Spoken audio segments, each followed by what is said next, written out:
Chapter 5, Mishnah 3. The Torah in Vayikra, chapter 22, verse 28, uses the word shchita in stating the prohibition of osav es beno, i.e. slaughtering an animal and its offspring on the same day.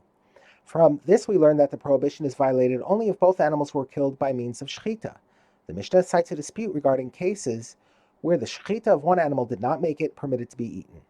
If someone slaughters an animal and it is found to be a terefa, or he slaughters an animal for idolatry, or he slaughters the cow of purification, i.e. the aduma, red cow, or a bull that is sentenced to be stoned, or an egla rufa, and in any of these cases he also slaughters that animal's mother or its offspring on the same day, Rabbi Shimon rules that he is exempt from malchus for the transgression of osav es beno.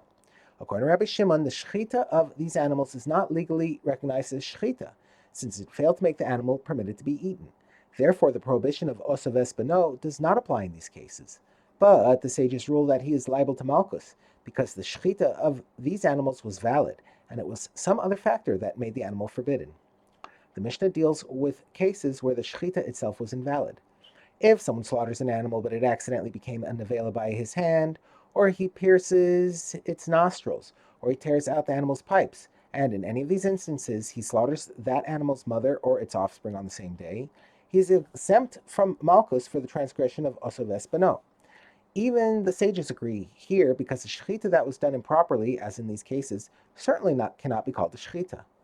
The prohibition of osav es beno applies even where one animal is owned by one person and the other animal, the mother or offspring of the first, is owned by someone else.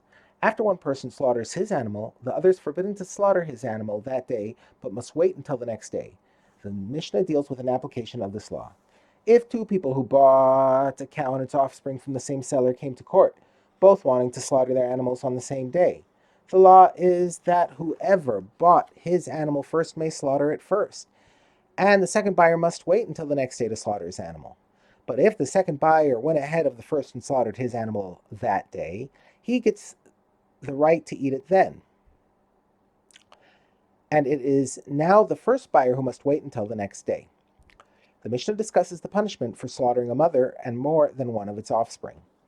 If someone slaughtered a cow and then slaughtered its two calves the same day, he receives 80 malchus, one set of 40 malchus for each calf, because the shechita of each calf is a separate transgression of osav es beno. If he slaughtered its two calves and then slaughtered the cow, he receives 40 malchus, because he committed only one transgression, slaughtering the mother cow, for which he is liable just one set of 40 malchus. If he slaughtered a cow, its daughter, and its daughter's daughter on the same day, he receives 80 malchus. That is, he receives one set of 40 malchus for slaughtering the daughter on the same day as her mother, and another 40 malchus for slaughtering the daughter's daughter on the same day as her mother, the middle generation. The next case is the subject of a dispute. If someone slaughtered a cow and its daughter's daughter on the same day, which is permitted, but he then slaughtered its daughter that day, which is forbidden on two accounts, because it is the offspring of the oldest cow and the mother of the youngest cow, he receives only 40 malchus because he performed only one forbidden act of shechita. However, Sumchos says in the name of Rebbe Meir, he receives 80 malchus because he committed two transgressions with that single shechita. In general, if someone sells an animal to one buyer and then sells its offspring or its mother to another buyer the same day, he is not obligated to tell the second buyer that he sold the other animal that day.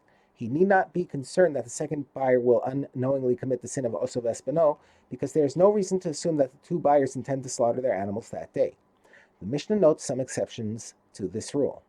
At 4 times of the year, someone who sells an animal to another person after selling its mother or her offspring that day must inform him, I sold its mother for shechita earlier today, or I sold its daughter for shechita earlier today. The seller must tell the second buyer that he sold its mother or offspring earlier in the day, so that the second buyer will know he may not slaughter his animal that day. These are the 4 times of the year when the seller must provide this information: the day before the last day of Sukkot, the day before the first day of Pesach, the day before Shavuos, and the day before Rosh Hashanah. And according to Rabbi Yossi Haglili, the day before Yom Kippur in Galilee is also included. On these occasions, when people are busy preparing large feasts, someone who sells an animal must assume that the buyer will slaughter it that very day. Therefore, if he has already sold one animal that day and now wants to sell its mother or offspring, he must warn the second buyer against slaughtering it that day. The Mishnah elaborates upon this requirement to warn the second buyer on these special occasions. Rabbi Yehuda said, when must the seller inform the buyer of the previous sale? When he has no gap between the sales, that is, he sold the first animal that very day. But if he has a gap between the sales, that is, he sold his first animal the day before, he does not need to inform the buyer of the earlier sale.